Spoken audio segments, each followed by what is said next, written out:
ছেলেটি হঠাৎ লক্ষ্য করল সে যে সদ্য কেনা পূজার সামগ্রীগুলো এনেছিল সেগুলো অদ্ভুতভাবে গায়েব হয়ে গেছে। শুধু তাই নয়, বড় চাচার হাতে থাকা ধূপটাও যেন কিছুতেই জ্বলে না। ঠিক তখনই এক অলৌকিক দৃশ্য দেখা দিল।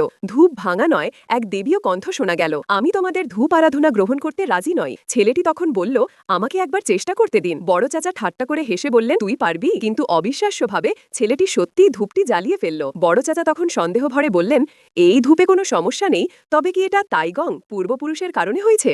এই কথা শুনে পাশে থাকা নারী আতঙ্কে মাটিতে বসে পড়ে, বলে, দয়া করে রাগ করবেন না।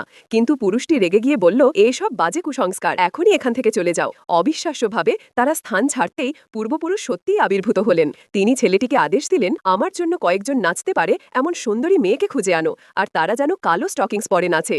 অল্প সময়েই ৮৮ জন নৃত্যশিল্পী হাজির হলো। তাদের প্রত্যেকেই গান ও নাচে দক্ষ। বলো তো বস, এখন সন্তুষ্ট? ছেলেটি কাজ শেষ করতেই তাইগং পুরস্কার হিসেবে তাকে একটি মেব্যাগ গাড়ি দিলেন। কিন্তু ছেলেটি এমন শক্তিশালী হলো কিভাবে?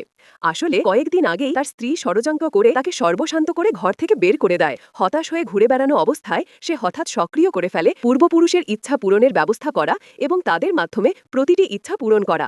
পরের দিনই তাইগং আবার হাজির হলেন।